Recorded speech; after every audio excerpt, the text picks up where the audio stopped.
Assalamualaikum warahmatullahi wabarakatuh. Jumpa kembali dengan Hengki Reaction. Oke, selamat malam semuanya.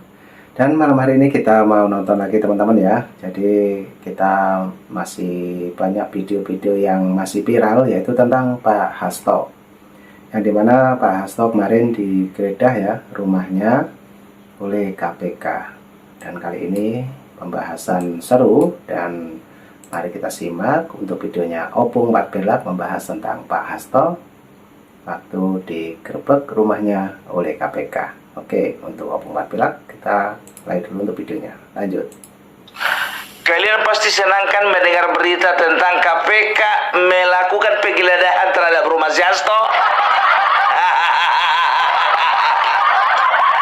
Ngaku aja lah. Karena pada dasarnya isi hatimu dan isi hatiku sama. Sama-sama kepingin dia cepat-cepat ditangkap, supaya jangan ada orang yang sosok jauh. Banyak kali orang yang nantangin, lihatlah KPK cuma berani menetapkan Hasto jadi tersangka, nggak akan mungkin berani ditangkap. Kita lihat. Kalau udah kayak gini, ini bau-baunya bakalan cepat ini. Sedangkan Tessa Mahardika, juru bicara KPK, sudah berani mengatakan kalau misalnya mangkir dia sekali lagi, kita jemput paksa. Gak ada cerita. Dan tahu nggak kalian, apa responnya Hasto ketika rumahnya digeledah? Melalui juru bicaranya yang namanya Guntur Romli mengatakan bahwasanya Hasto hanya tersenyum. Penggeledahan yang berlangsung di kediamannya di Bekasi, Jawa Barat. Sudah bergabung bersama kami juru bicara PDI Perjuangan, Guntur Romli. Assalamualaikum Pak Romli. Assalamualaikum semuanya. Waalaikumsalam. Pak, apakah lagi Mas? apakah Hasto Kristianto ini telah mengetahui Ya, Pak bahwa kediamannya sedang dilakukan penggeledahan yang di Bekasi, Jawa Barat ini? Oh ya, terima kasih ya. Sekjen PDI Perjuangan mengetahui rumahnya digeledah dan tersenyum ya. Karena bagi kami ini adalah upaya untuk sebenarnya mengalihkan isu dari pengumuman OCCRP yang mengumumkan bahwa Jokowi itu finalis orang terkorup sedunia tahun 2024. Udah kalian dengar kan? Apa kata si Guntur Romli ini? Hasto menghadapinya dengan senyuman. Baru kali ini ada orang digeledah KPK rumahnya senyum-senyum. Tapi biasa itu, orang kalau panik 3 ekspresinya: marah-marah, nangis-nangis, senyum-senyum.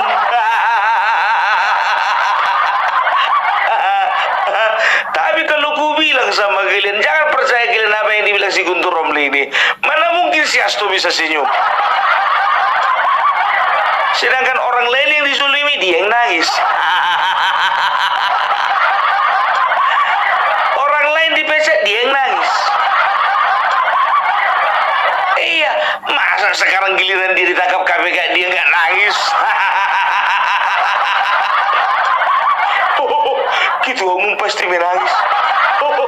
Rakyat menangis. Kiai menangis. Keluarga saya menangis. Pasti menangis. Ya, tapi kata-katanya si Guntur Romli ini, ya, ini bisa dikatakan kata-kata atau jawaban yang Jaka Sembung bawa golok. Masa dibilangnya Hasto menghadapi dengan senyuman? Karena apa? Karena ini adalah pengalihan isu dari Jokowi mendapat ranking pertama sebagai orang terkorup dari OCCRP. Apa hubungannya? Guntur, inilah risiko kalau kutu loncat tiba-tiba jadi juru bicara.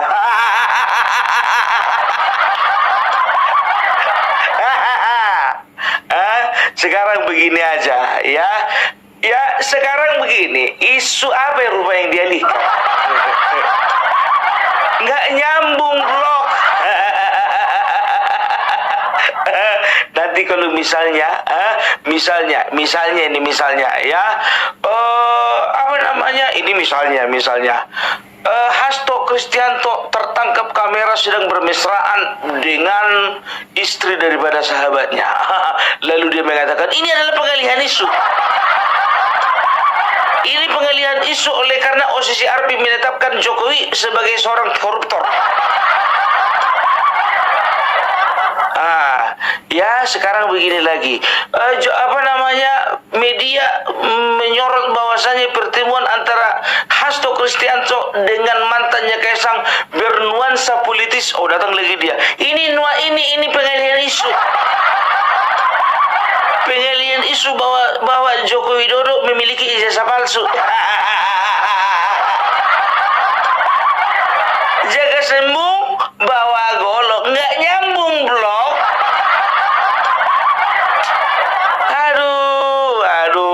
Ya, sekarang begini, ku bilang sama kalian ya, tahu nggak kalian ya, satu-satunya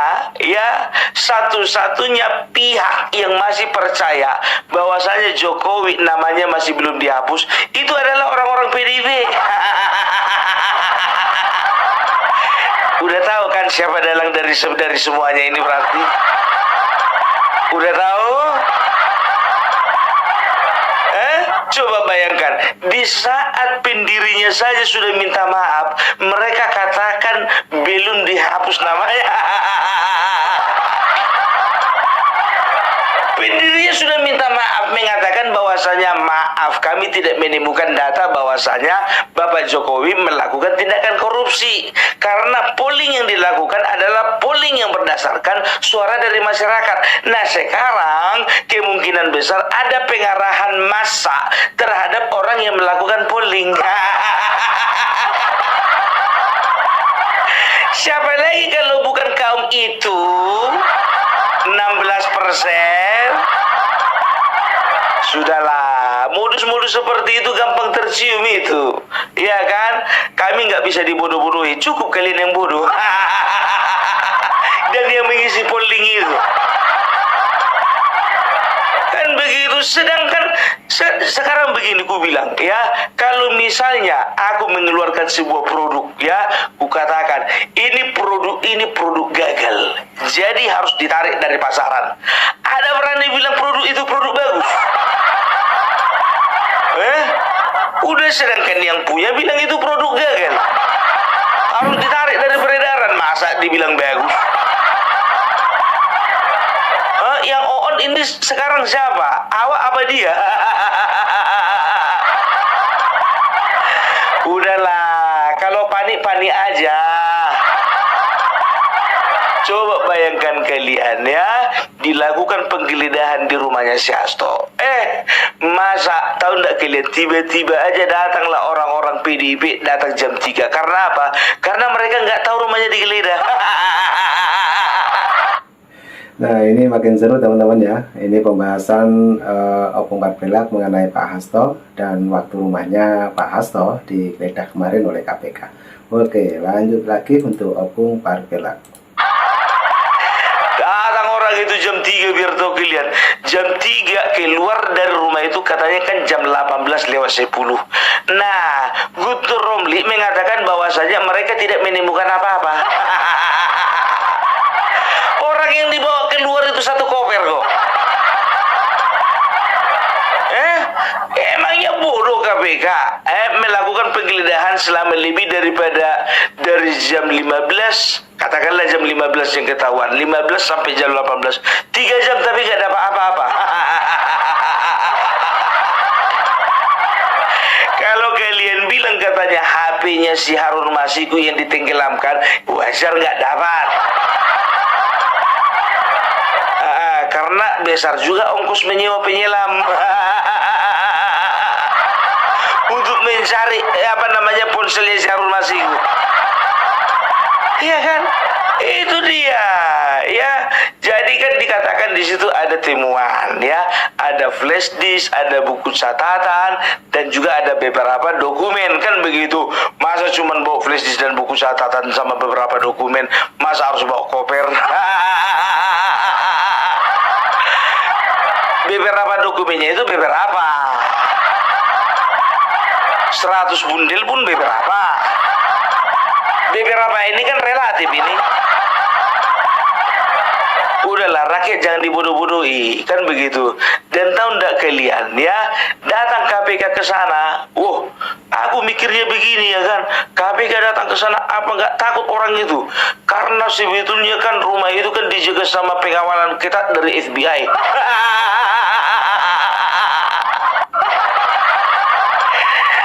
Kalian tengok aja model tampangnya Satgas yang menjaganya itu. Lebih seram dari FBI. Aku curiga itu bagian dari FBI atau CIA. Iya, Hasto kan kenalannya Koni. Koni kan ngaku-ngakunya kan punya banyak kenalan di luar negeri. Mana tahu dari mereka itu, dari beberapa orang, katakanlah 10 orang yang menjaga, 5 dari FBI, 5 dari CIA. Iya kan? Cuman mereka berseragam baju Satgas. Mana tahu kita ya kan? Ya kan, itulah senangnya punya teman yang punya banyak kenalan luar negeri ya kan toh. Lagian bapak-bapak di KPK ya sekarang begini ya, aku bilang sama kalian ya, kita doakan saja KPK berjalan dengan baik ya. Aku curiganya begini ya, Koni mengatakan bahwasanya dokumen-dokumen penting sudah dititip Hasto kepada Koni dan dilariskan ke di Rusia kan begitu. Sekarang begini ya, KPK tidak terlalu bodoh untuk mempercayai hal tersebut. Ya, sekarang Hasto dan Koni seolah-olah ingin meyakinkan bahwasanya tidak ada lagi dokumen yang tersisa sama dia.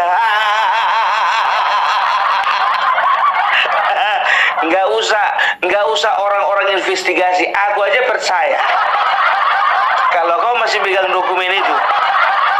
Tapi bukan dokumen tentang skandal-skandal pejahat negara, pejabat negara yang melakukan kejahatan.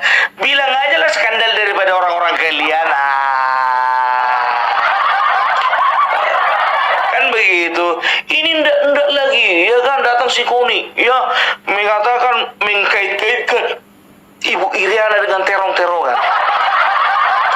Dan mereka sekarang sedang sedang berusaha ya. Ada itu salah satu buzzer mereka ya, diambil video yang mirip dengan Ibu Iriana ya kan. Dia seolah-olah memakai pakaian minim ya, bisa dikatakan taksih lah benang pun kan begitu. Kalian kira permainan kayak gitu percaya kami? Pakai disensor lagi matanya. Sekarang begini Bu Koni ya, Ibu Iriana itu dan Bapak Jokowi dari dulu nggak pernah kawin cerai. Nah, suamimu tersangkut kasus korupsi, langsung kau ceraikan. Nah, ini semakin seru ya pembicaraan Opung Parpelak mengenai Koni yang ada di Rusia. Oke, lanjut lagi Opung Parpelak. Nggak mau kau hidup menderita. Jelas. Jadi kalau si Koni ini nggak perlu dipercaya ini, karena apa? Sakit hati kali ini ngeliat Bapak Prabowo. Jadi kan Koni ini bisa dikatakan ini pengemis jabatan, ya kan? Pergi ke Nasdem, ya. Di Nasdem dia nggak dapat posisi, pergi dia ke timnya Ganjar. Rupanya di Ganjar dia tidak dapat posisi kemarin. Loncat lagi ke TKN, rupanya di TKN pun ditolak. Sehingga dia melakukan fitnah, mengatakan bahwasanya ya Bapak Prabowo nanti akan menjalani pemerintahan hanya 2 tahun. Setelah itu maniknat gara-gara diracun.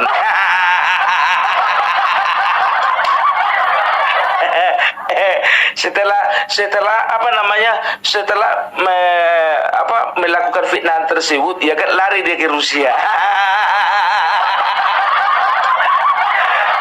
Kalah apa?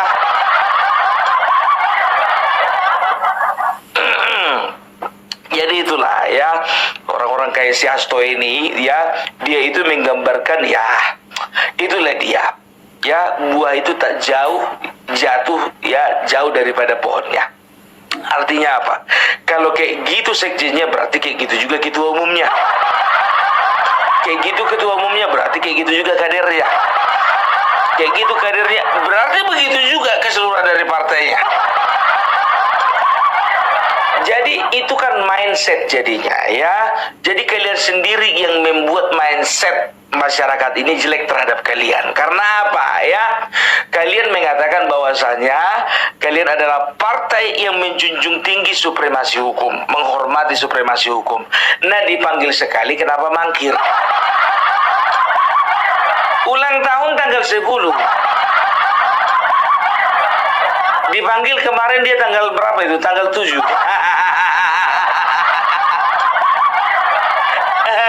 Iya, datangi dulu lah. Nanti ulang tahun kan bisa itu. Kan lucu. Jadi begini contohnya ya kan, anak bahas orang bapak disuruh ngambil rapot anaknya kan, Pak ngambil rapot ya Pak tanggal 7, nantilah dulu Bu ya, lewatkan dulu tanggal 10. Kenapa tanggal 10? Karena anakku ulang tahun. Nggak ada hubungan, nggak ada hubungan ya. Makanya jadi jangan kalian itu jangan jaka sembung main golok gitu loh ya. Rumah si Hasto yang diperiksa, lari kalian ke masalah OCC Arpi ya. Jadi apa gak ada senjata yang lain? Bapak Jokowi itu sekarang lagi sibuk loh nerima tamu. Nggak tahu kau udah berapa banyak gula yang habis. Itu kurasa tukang cuci piring di rumahnya Bapak Jokowi itu itu repot itu, biar tahu kalian. Datang tamu, suguhkan minuman, bawa lagi piring dan juga gelas itu ke belakang, cuci. Nggak nunggu 5 menit, masuk lagi tamu, bikinkan kopi, selesai minum kopi, cuci. Lembur itu, biar tahu kalian. Bahkan mungkin kemungkinan besar sekarang ini Bapak Joko Widodo sudah meng-hire 2 orang lagi tenaga pencuci piring. Lagi sibuk dia itu meladeni masyarakat, karena selama ini ya dia disibukkan dengan urusan negara. Nah, sekarang dia bisa lebih santai, bisa menikmati bercengkrama dengan keluarga, dan bisa menyapa-nyapa masyarakat. Ini asih aja OCC Arbi terus yang kalian serangkan, yang kalian tuduhkan sama Jokowi. Nggak nyambung aglok. Itu dia ya. Jadi kita udah bisa nilai ya kapasitas seorang juru bicara. Nggak yakin aku kok bisa kawan ini jadi juru bicara, serius. Kalau juru bicara itu, aduh, tolonglah dulu dipilih yang berkualitas gitu loh. Padahal sebetulnya enggak itu alasannya, itu alasan dia aja itu. Kan begitu ya. Lumayan sih, 7, 8, 9, 10 menyusun rencana.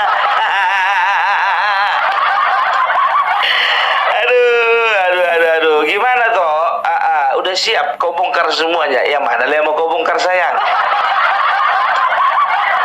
Pejabat negara mana?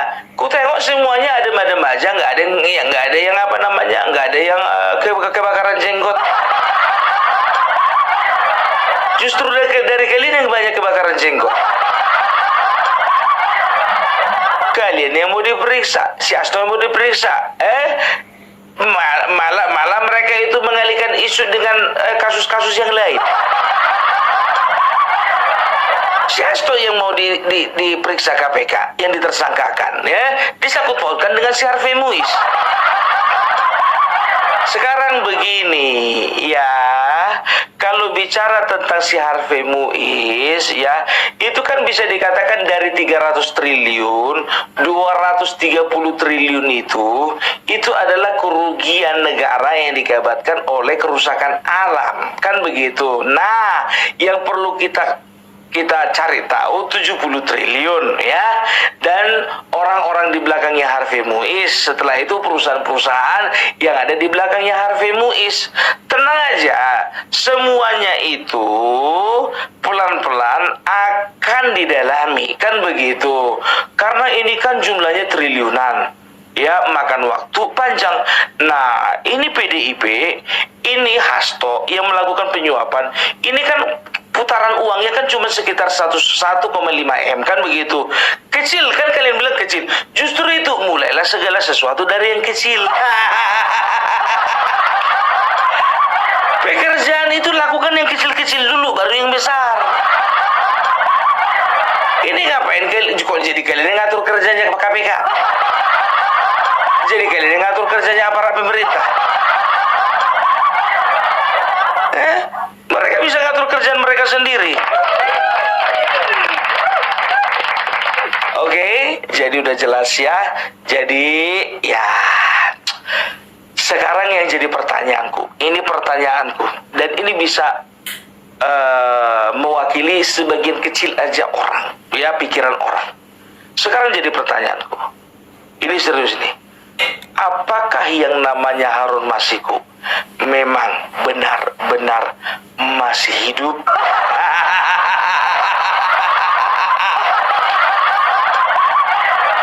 Itu aja pertanyaanku, ya kan? Mudah-mudahan yang namanya Harun Masiku nyawanya masih terselamatkan. Ya, dia masih hidup sehingga dia masih bisa memberi kesaksian. Aku takutnya kawan ini ya tidak tahu lagi di mana keberadaannya karena memang orangnya udah nggak ada, kan begitu ya. Karena dengar kabar katanya istrinya juga sudah